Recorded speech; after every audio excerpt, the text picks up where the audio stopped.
Vamos a estar orando antes de estudiar la palabra. Padre, te damos gracias, Señor, por este tiempo, Dios, que nos permites estudiar tu palabra, Señor. Oramos para que tú seas hablando a nuestro corazón, Espíritu Santo, seas llenando, Señor, nuestra vida más de ti, oh Dios, porque tu palabra es viva, Señor. Tu palabra, Señor, nos da vida. Tu palabra, Dios, penetra y puede llegar a lo más profundo de nosotros, Señor, y esa es nuestra oración en este momento. Te damos muchas gracias en el nombre de Jesús. Amén y amén. Bueno, como ustedes saben, estamos viendo el tema principal, Jesucristo es el Señor. Y en esta mañana quiero que por favor me acompañen a leer Juan 4.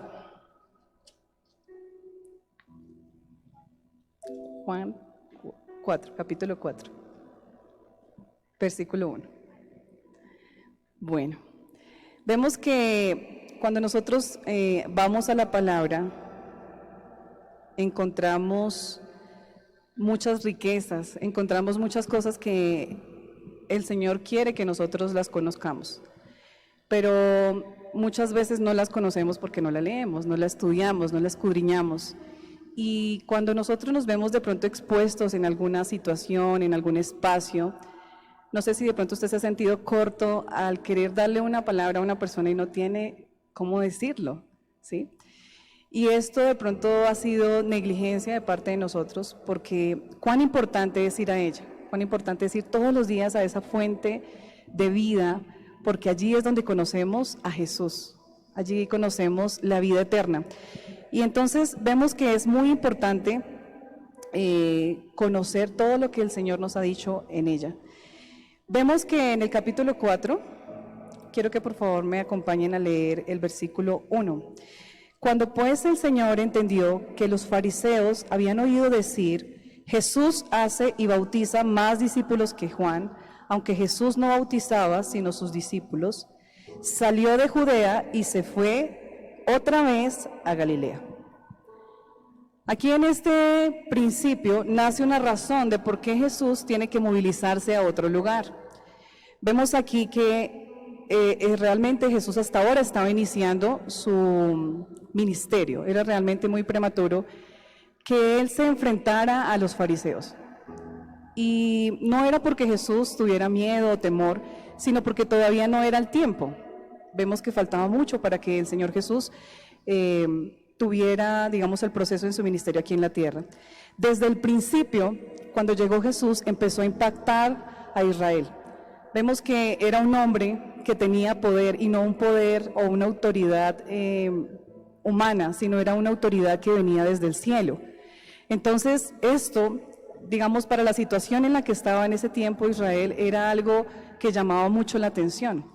No solamente la autoridad con la que él hablaba, con las palabras que él usaba, porque ustedes se dan cuenta que cada vez que él habla, sea metafóricamente, literariamente, de alguna u otra forma queriendo explicarles a la multitud y a las personas, pero también cuando lo hacía con sus discípulos, era con mucha sabiduría.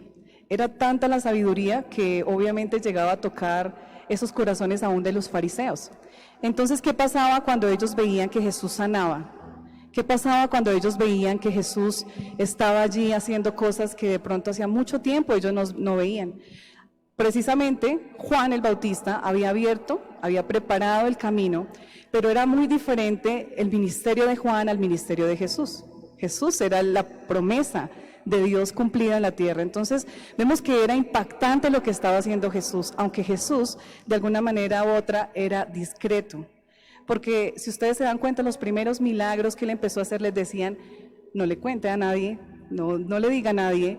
Y cómo callar algo que Dios ha hecho en uno, era muy difícil, ¿sí? Entonces ellos iban y contaban, y de alguna u otra manera, estas personas que eran preparados de la ley, que eran los fariseos, estaban muy pendientes, obviamente, porque él estaba ejerciendo una influencia para los israelitas, estaba generando un precedente muy importante en ese momento en Israel.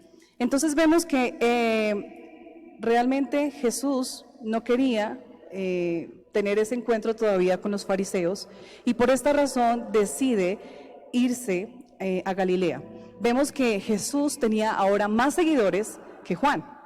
Ahora los que ven a los youtubers, que tienen los seguidores y los likes, era la persona más popular en ese momento en Israel. Me imagino todas las personas buscándolo, y era buscándolo directamente, o sea, iban a donde él se encontraba. Entonces vemos que él tenía que hacer un viaje directamente a Galilea. Pero algo que quiero que nosotros entendamos es que nunca las cosas que el Señor Jesús hizo fueron por casualidad, ¿sí? Jesús fue un hombre estratega, o sea, él tenía en cierta manera estrategias y todo era de acuerdo a la guianza de su Padre. No era, ay, me toca pasar por, que vamos a ver más adelante, que iba a pasar por Samaria, que era un lugar donde realmente pues los judíos evitaban pasar. Dice en el versículo 4, y le era necesario pasar por Samaria. Vino pues a una ciudad de Samaria llamada Sicar, junto a la heredad que Jacob dio a su hijo José. Ahora, si nosotros más o menos nos ubicamos en el mapa de Israel, ¿por qué tenía que pasar por Samaria? Realmente Samaria estaba como en la mitad, como en un sándwich. Si digamos los judíos no querían pasar, tenían que irse por el río Jordán, ¿sí? Entonces era un camino más largo, era prácticamente el doble, pero Jesús no lo iba a hacer porque Él no hace acepción de personas, ¿cierto? Que eso fue lo principal que el Señor vino a enseñarnos. Estaba aquí Judea, aquí estaba Samaria y arriba estaba Galilea, y allá específicamente era donde quería ir Jesús. Me llamaba la atención el versículo 4 y decía, y le era necesario pasar por Samaria.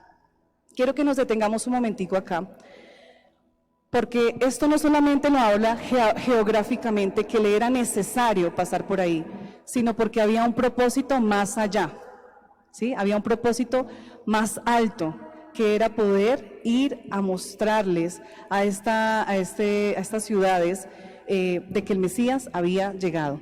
Entonces vemos aquí que así como le era necesario pasar, él inicia su viaje con los discípulos y llega a una ciudad llamada Sicar. Estuve investigando un poquito sobre lo que significaba la ciudad Sicar, que era una ciudad de Samaria. También se dice que pudo haber sido el mismo Siquem, bueno, no tengo como la información, pero Sicar significa sujar, quizá borracho, ebrio o falsedad. Y esta ciudad se encontraba ubicada cerca del pozo de Jacob. En el tiempo en el que Jacob se había encontrado con su hermano Esaú, ustedes recuerdan allí en Génesis, donde él se encontró con su hermano Esaú, la palabra dice que después de él haberse encontrado con su hermano Esaú, llegó sano y salvo a este lugar. Quiero que por favor vayamos a Génesis 33, versículo 18 y 19. Dice, después Jacob llegó sano y salvo a la ciudad de Siquem, que está en la tierra de Canaán, cuando venía de Pandarán y acampó delante de la ciudad y compró una parte del campo donde plantó su tienda de mano de los hijos de Hamor, padre de Siquem, por 100 monedas. Entonces vemos que esta era una propiedad directamente de Jacob, que después fue heredada, ahí en el versículo nos aclara, a José. Y era un lugar donde ellos habían excavado y habían encontrado agua, ¿cierto? Y esa era la manera como ellos buscaban el agua. Decía que ellos excavaban y muchas veces tuvieron inconvenientes por encontrar estos pozos y bueno, ahí vemos muchas cosas en el principio, pero esto no es lo que quiero decir. Quiero que sigamos acá leyendo en Juan 4. Juan 4, versículo 6. Dice, y estaba allí en el pozo de Jacob.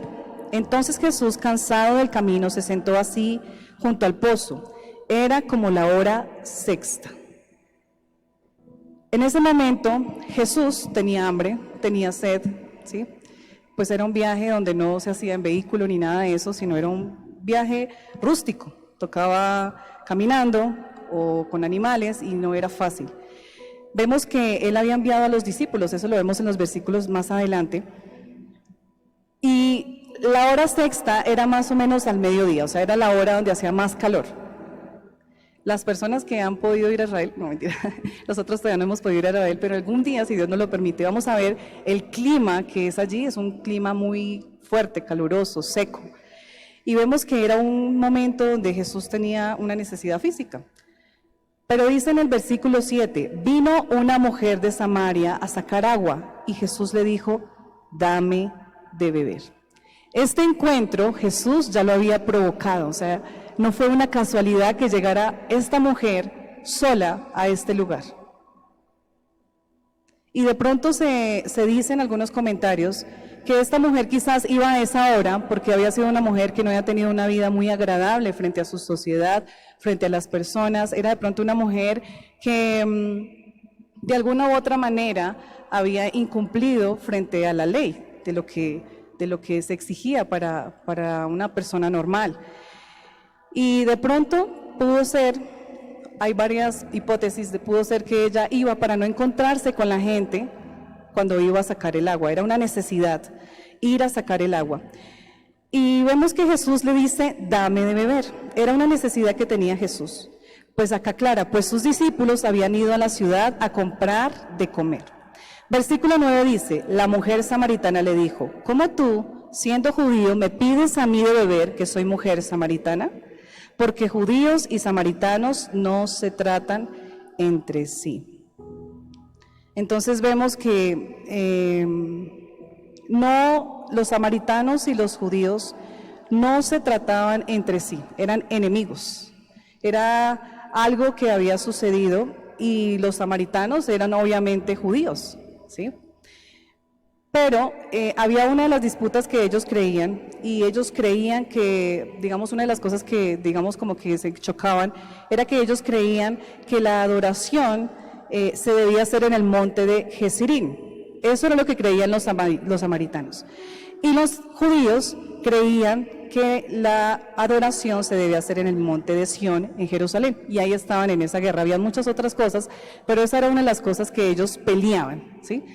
Entonces ellos no tenían ese contacto, realmente eran enemigos. Esta mujer, primero, en la cultura judía era muy raro que un hombre se dirigiera a una mujer y más estando en cierta manera solos.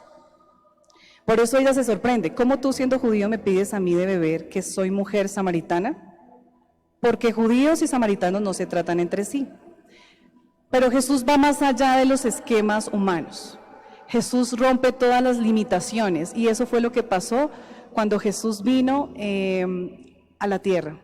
Vino a romper todo paradigma, vino a romper todo molde religioso que de pronto ellos tenían, y así fue cuando Jesús llegó a nuestra vida. Vino a transformar, vino a mostrarnos que esto es algo diferente. Dice aquí, respondió Jesús y le dijo, si conocieras el don de Dios. Me parecía tan interesante aquí cuando Jesús le dice, si conocieras el don de Dios. Y así es como se llama el tema en esta mañana, conociendo el don de Dios. El tema se llama conociendo el don de Dios. Entonces vemos aquí, y yo, decía, ¿a qué se referirá con el don de Dios? Cuando nosotros hablamos de dones, hablamos de regalos, hablamos de algo que el Señor nos da. Cuando veía esto, me guiaba al versículo de 1 de Juan 4:10, y dice el versículo, en esto consiste el amor, no en que nosotros hayamos amado a Dios, sino que en que Él nos amó a nosotros y envió a su Hijo como propiciación por nuestros pecados. Por eso Jesús le dice a ella, la mujer, si conocieras el don de Dios. Realmente la mujer no sabía eso tan grande que Dios quería darle a ella. Ella no entendía, pero poco a poco el Señor fue explicándole. En otra versión cita en Nueva Traducción Viviente, dice, si tan solo supieras el regalo que Dios tiene para ti. Y eso es lo que el Señor te recuerda en esta mañana. Si tan solo supiera todo lo que yo tengo para ti, todos los regalos que el Señor nos ha querido entregar a nosotros. Porque Él ya nos entregó el regalo principal, ¿cierto? El don principal, que es la salvación. Entonces vemos aquí que en esto consiste el amor que Jesús demostró a la humanidad. Jesús no le importaba el lugar, no le importaba qué persona se dirigía, sino que el propósito era poder mostrar que esto era para todos. Dice, no en que hayamos amado a Dios, sino que Él nos amó a nosotros y envió a su Hijo como propiciación por nuestros pecados. Quiero que vayamos primero a Juan 11:13.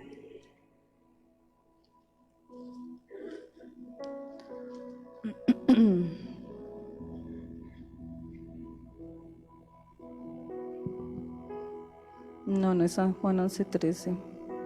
15. Tampoco es.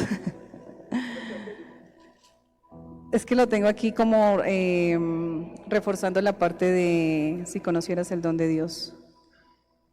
Juan 16:18.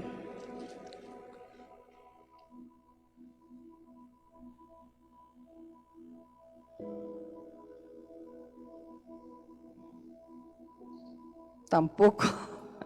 Esto se me colaron. Bueno, veamos aquí. Dios conoce todo de nosotros y aquí vemos que Él tuvo discernimiento. Bueno, vamos a leer el siguiente, perdón, sí, es sobre el mismo Juan 4. Aquí ya desglosé el error. Listo. Vamos a seguir viendo la historia porque esta historia es súper interesante. Dice, la mujer le dijo, bueno, terminemos de leer el versículo 10. Dice, ¿y quién es el que te dice, dame de beber? Tú le pedirías y él te daría agua viva. La mujer le dijo, Señor, no tienes con qué sacarla del pozo, es hondo. ¿De dónde pues tiene el agua viva? ¿Acaso eres tú mayor que nuestro padre Jacob, que nos dio este pozo del cual bebieron él, sus hijos y sus ganados? Respondió Jesús y le dijo, cualquiera que bebiere de esta agua volverá a tener sed. Mas el que bebiere del agua que yo le daré no tendrá sed jamás, sino que el agua que yo le daré será en él una fuente de agua que salte para vida eterna. Todas estas palabras son llamativas para nosotros, para los hombres, y ella inmediatamente le dice, dame de esa agua para que no tenga yo sed ni venga aquí a sacarla. Ella estaba entendiendo realmente que era un agua física, que era un agua que ella iba a tomar y nunca más tendría que irse a encontrarse con la gente de Samaria, nunca tendría que irse en ese sol tan fuerte, porque aparte de que tenía que caminar, tenía que cargar el agua. Y ella estaba entendiendo de una manera superficial, pero Jesús estaba hablando de una manera más profunda, que es la necesidad que todo ser humano tenemos. Quizás esta mujer allí en medio de ese sol y en medio de toda esta charla que estaba teniendo no alcanzaba a ver su condición humana, no alcanzaba a ver su necesidad espiritual de conocer a ese Dios, de conocer a ese Mesías y poder ser saciada. ¿Por qué? Porque era una mujer que buscaba la felicidad o el amor en cosas y personas. Eso lo vamos a ver. Cuando ella le dice a Jesús, dame de beber de esa agua para que no tenga yo sed ni venga aquí a sacarla, Jesús le dice, ve, llama a tu marido y ven acá. Tocó algo muy importante en esa mujer, porque no tenía marido, había tenido 5 y el que tenía no lo era. Era una mujer que había estado buscando su felicidad, su amor en personas, y era muy difícil, yo digo que era muy difícil en ese tiempo, y más con la tradición judía, ver una mujer que había tenido 1, 2, 3, pero que ninguno era su marido. ¿Por qué Jesús le dice en ese momento, ve y llama a tu marido? Es interesante ver que primero le está diciendo que él le puede dar de esa agua, pero como que le dice, pare y mire su condición. Mire realmente cómo ha sido su vida hasta este momento. Mire en qué lugar usted se encuentra, en qué tiempo, cómo se encuentra viviendo. Yo no sé en qué momento el Señor Jesús a usted se le acercó y provocó ese encuentro en su vida. Yo no sé de qué situación el Señor te sacó, pero lo que te digo es que la vida de esa mujer cuando conoció a Cristo cambió totalmente. Entonces vemos aquí que Jesús le dice,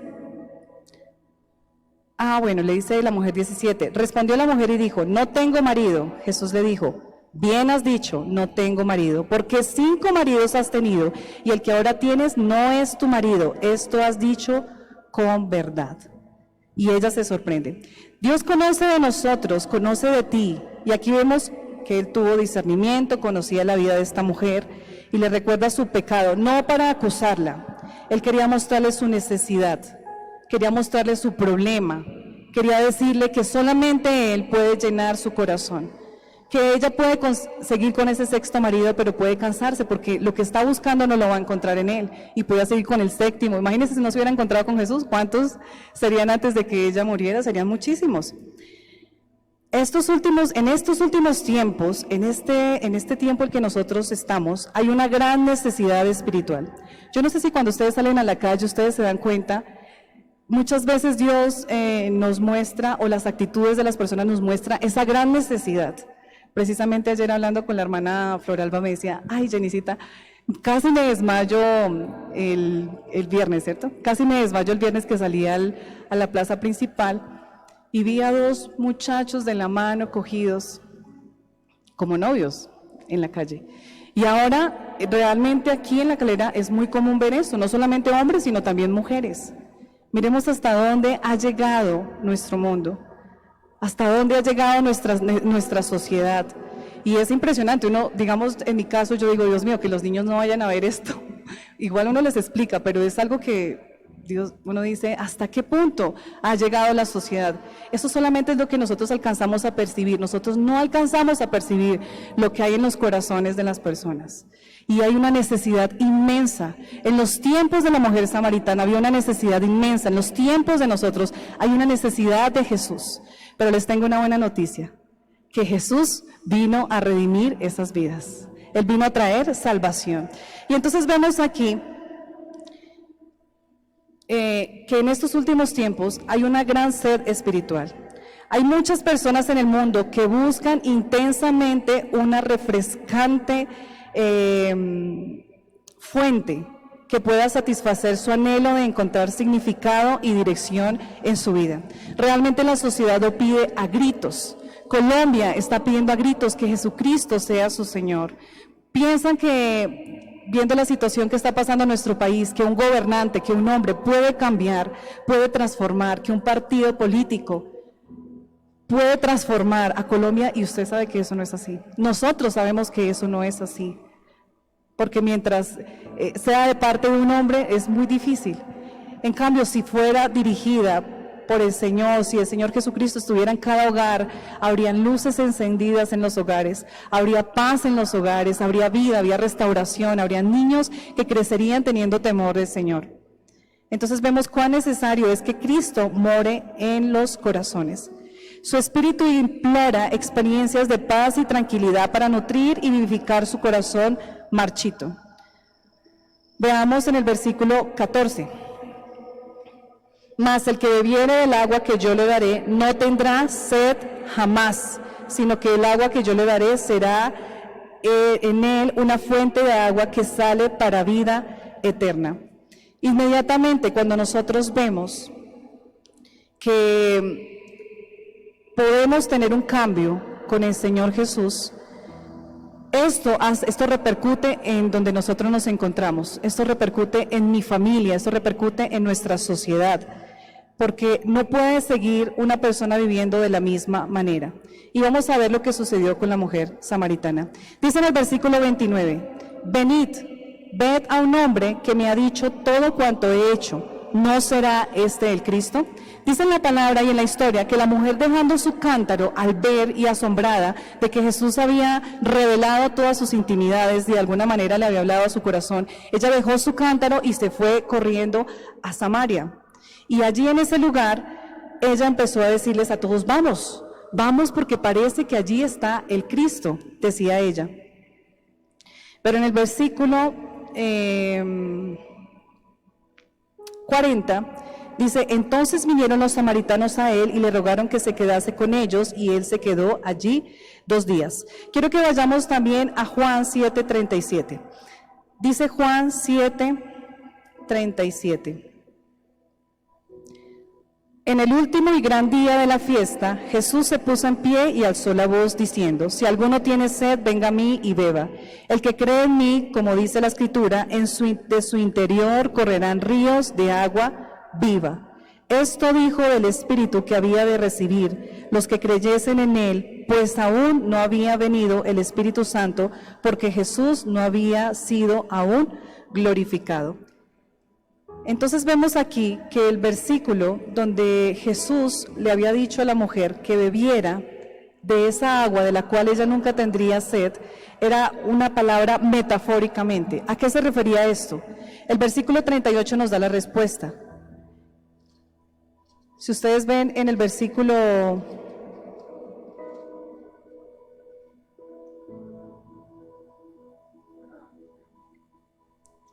38, donde le dice que si bebiere de él, no tendrá sed jamás. Aquí en el versículo 38 dice, el que cree en mí, como dice la Escritura, de su interior correrán ríos de agua viva. El Señor se estaba refiriendo a que ella debía creer en él. Cuando nosotros bebemos, porque uno dice, bueno, pero ¿cómo puedo yo beber de esa agua para nunca tener más sed? ¿Cómo puedo yo saciar esto que yo siento? ¿Cómo puedo yo sentirme completo en él? Porque el inicio de todo esto es cuando nosotros creemos en él, pero no de cualquier manera. Aquí lo dice, como dice en las Escrituras. Cuán importante es escudriñar las Escrituras para nosotros poder entender esto. Ahora vayamos, por favor, a Isaías 58:11.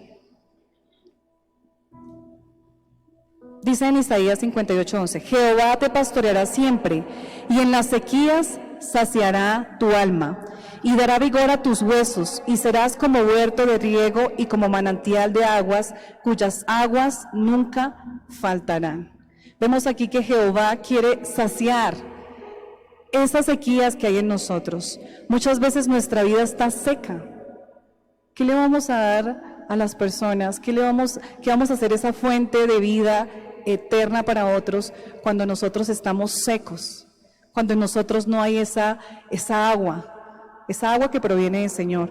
Y en Isaías 51:1 dice, a todos los sedientos, venid a las aguas, y los que no tienen dinero, venid, comprad y comed, venid, comprad sin dinero y sin precio, vino y leche.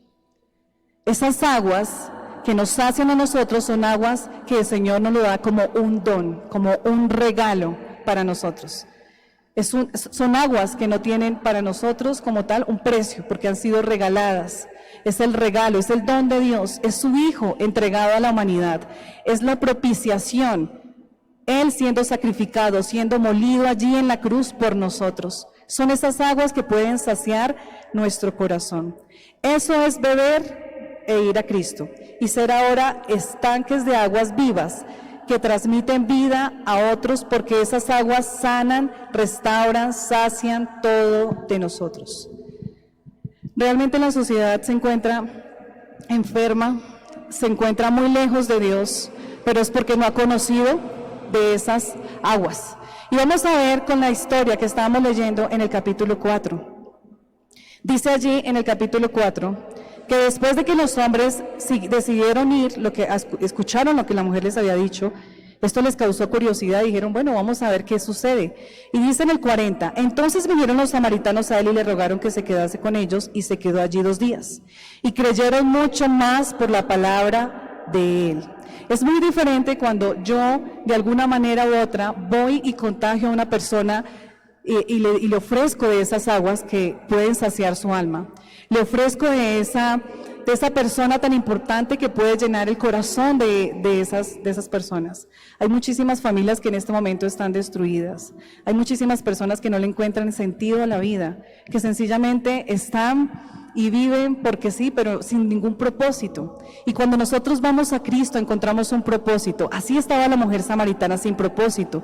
Era tanto que no le importaba a ella tener 1, tener 2, y ya se había olvidado ella como tal de su reputación, de su parte moral frente a la sociedad, porque era una mujer que necesitaba ser saciada de esa agua.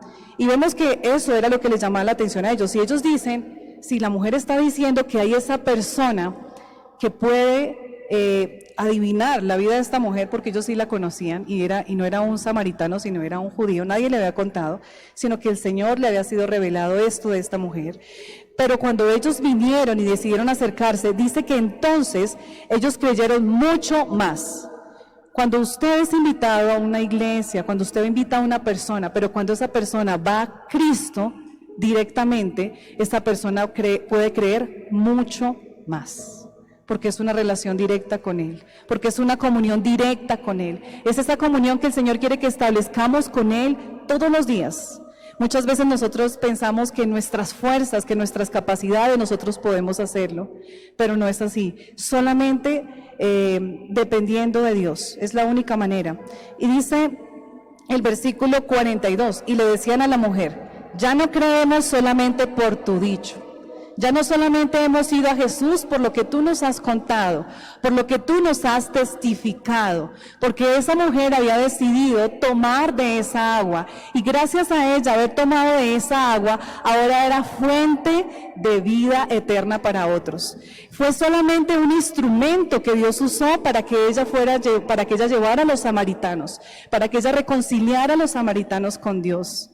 Directamente, no era con un hombre, era con Dios directamente. ¿Por qué? Porque el Señor empezó a enseñarles a ellos que no era en un monte donde se adoraba a Dios, que no era un lugar específico donde se adoraba a Dios, sino que era directamente con Él. El Señor vino a romper los esquemas, a mostrarles realmente la verdad. Él les dice más adelante, usted leyendo ya ese capítulo, le dice: ya no es la adoración como ustedes creen y como los judíos creen. Las cosas han cambiado, porque las cosas cuando Jesús vinieron fueron renovadas, fueron transformadas. Dice el versículo 42, ya no creemos solamente por tu dicho, porque nosotros mismos hemos oído y sabemos que verdaderamente este es el Salvador del mundo, el Cristo. ¿Cuánto le dan gloria a Dios? Gracias a eso que la mujer había hecho, que había compartido allí en este lugar, vemos que esto permitió que una ciudad pudiera ver quién era el Salvador. Qué lindo es el Señor, ¿cierto? El Señor es hermoso, el Señor es maravilloso. Cuando nosotros bebemos del agua viva, no solo nos llenamos nosotros, no solo nos completamos nosotros, empieza a suceder un milagro, y es que beneficiamos a otras personas de una manera sobrenatural, que eso fue lo que sucedió con esta mujer.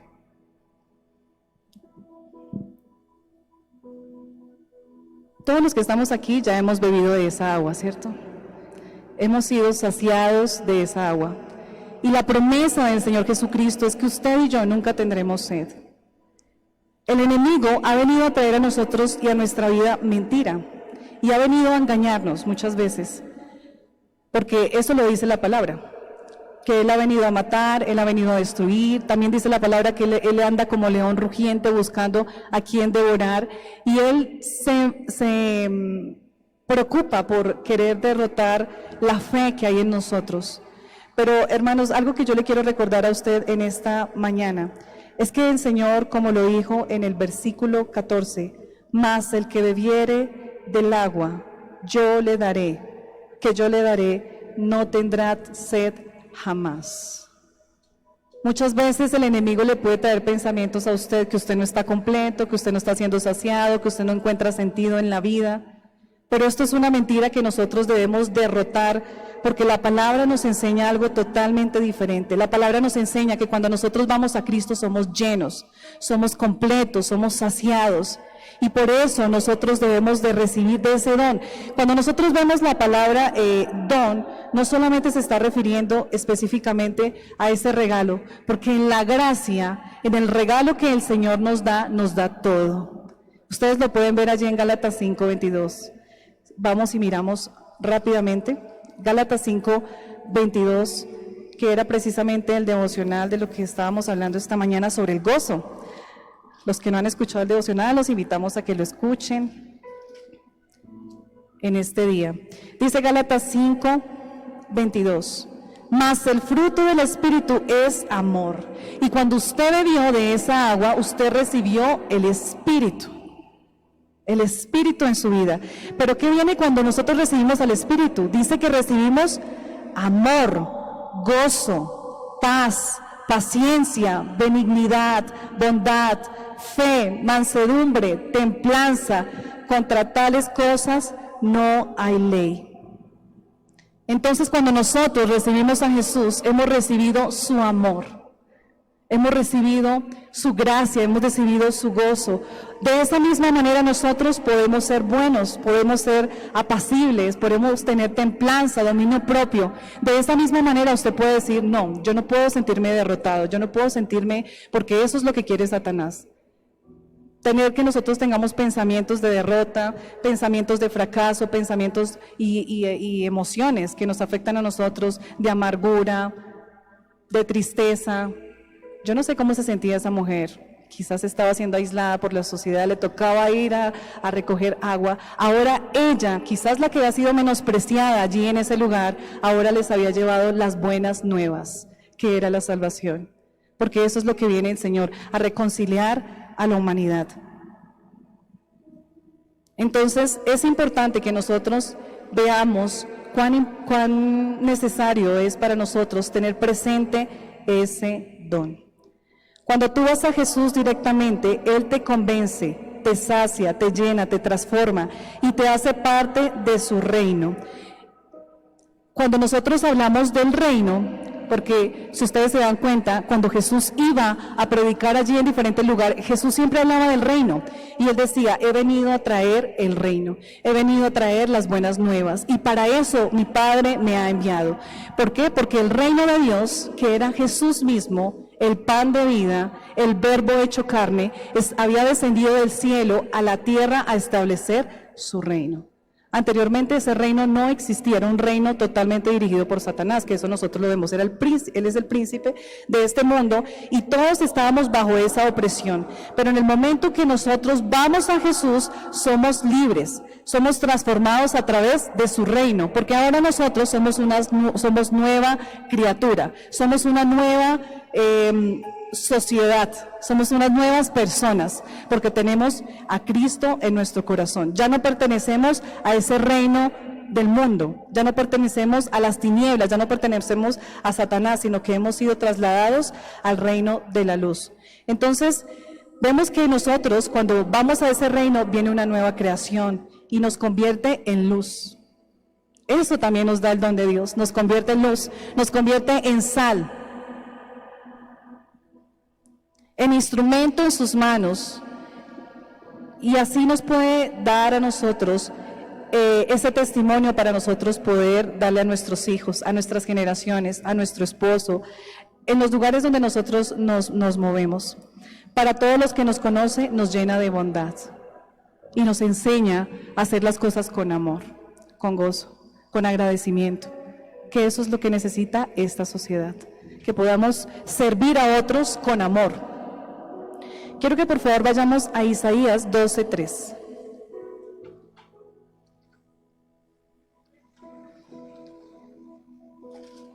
Isaías 12:3 dice: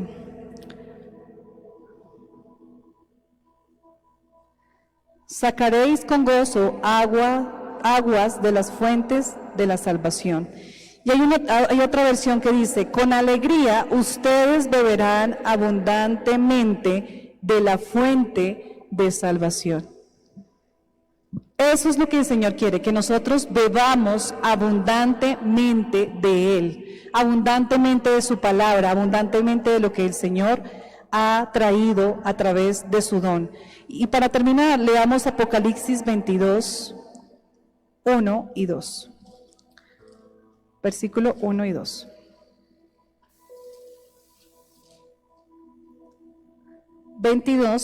Versículo 1 y 2. Después me mostró un río limpio de agua de vida, resplandeciente como cristal, que salía del trono de Dios y del Cordero. Y en medio de la calle de la ciudad, y a uno y al otro lado del río, estaba el árbol de la vida, que produce 12 frutos, dando cada mes su fruto, y las hojas del árbol eran para sanidad de las naciones. Es el mismo río. Es el río que sale del trono de Dios. Y ese río, esa agua, proviene solamente de Cristo. Nosotros no lo vamos a encontrar en ningún otro lado. En ningún otro lado vamos a poder ser saciados. Por eso aquí Juan dice: después me mostró un río limpio de agua de vida. Cuando usted va a Cristo, usted recibe vida. Dice, resplandeciente como cristal que salía del trono de Dios y del Cordero. Es de allí donde podemos nosotros ser saciados, de esa fuente, solamente de Cristo. Y aquí el versículo 2 dice, y en medio de la calle de la ciudad, y a uno y al otro lado del río, estaba el árbol de la vida que produce 12 frutos, dando cada mes su fruto, y las hojas del árbol eran para sanidad de las naciones. Cuando nosotros bebemos, el Señor trae sanidad a nuestras generaciones. Y eso es lo que el Señor quiere, traer sanidad a Colombia, traer sanidad a las familias, traer sanidad a los hogares. Y solamente a través de esa agua, a través de Jesús, quien vino a restaurar nuestra vida, quien vino a ayudarnos, Él es quien nos dará esto. Dicen en Salmos 1:3, será como árbol plantado junto a corrientes de aguas que dan su fruto en su tiempo y su hoja no cae y todo lo que hace prosperará.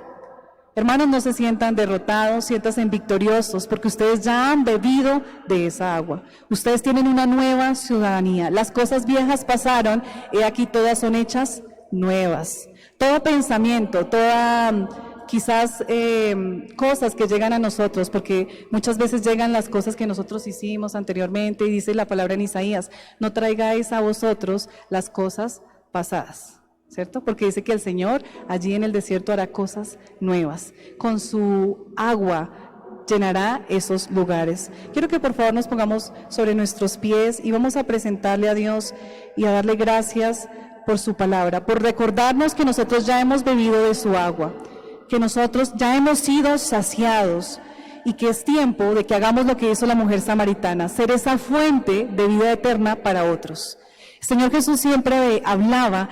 Y si ustedes se dan cuenta ahí nomás en el capítulo 3 de Juan, donde él se presentó a Nicodemo, pero también se le presentó a una mujer samaritana.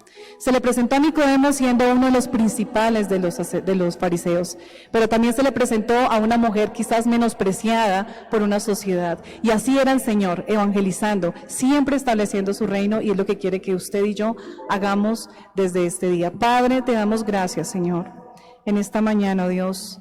Gracias te damos, Señor, porque gracias, Señor, a esa agua, Dios, que tú has traído, Señor, a nosotros. Gracias por esa agua, Señor, que hemos bebido de ti, Señor. Por eso hemos sido saciados, Señor. Tu promesa, Dios, lo que tú hablas en tu palabra es que nunca más tendremos sed, Señor. Nunca más, Señor, sentiremos esa necesidad de llenarnos, Señor, con cosas que destruyen nuestra vida. Quizás aguas, Señor, que nos estaban haciendo daño, Dios. Pero hay un agua, Señor, que es un agua eterna. Y ese eres tú, Señor. En esta mañana, Señor, yo oro para que tú seas llenando los corazones, Señor, más de ti en este momento. Para que tu presencia, Señor, sea ministrando, Dios, cada vida. Mira, Señor, personas que aquí se han sentido solas. Personas que aquí, Señor, se han sentido, Dios, que no tienen un propósito. Que quizás tú no estás con ellos, Señor. Pero esto es una mentira de Satanás. Porque tú estás con nosotros. Dice, Señor, que tú has enviado a tu Espíritu Santo para que nos consuele. Dice que no os dejaré huérfanos, y tú lo has cumplido, Señor, a través de tu palabra, Dios. En esta mañana, Señor, oramos para que tu presencia, Señor, sea inundándonos de tus aguas, Señor, para que cada día, Señor, podamos rebosar y ser esa fuente, Señor, que corran, Señor, por nuestra vida ríos de agua viva, Dios, que refrescan, que no deja que se seque nuestra vida, que nuestra vida sea avivada, Señor, y llena más de tu presencia, Dios. Llénanos más cada día, Señor, de tu conocimiento, de tu palabra, Señor, de tu presencia, de tu gloria, Señor, porque nosotros creemos, Señor, que solamente en ti, Señor, podemos encontrar, oh Dios, la vida eterna, oh Dios. Llena de fortaleza, Señor, tu pueblo. Ayúdanos en estos tiempos, Señor, donde son difíciles, oh Dios. Danos la fortaleza, Señor. Provéenos, Señor, para nuestras necesidades. Llénanos de tu paz, Señor, y de tu amor. Síguenos, Señor, avivando nuestro espíritu, Señor, cada día, y anímanos, Señor, a seguir leyendo tu palabra, escudriñar tu palabra, a vivir tu palabra, Señor, que es el propósito, Dios, que tú, Señor, has permitido al dejárnosla, Señor, para estudiarla. Gracias te damos, Señor, en este tiempo, en el nombre de Cristo Jesús. Amén y amén. Dios les continúe bendiciendo, hermanos.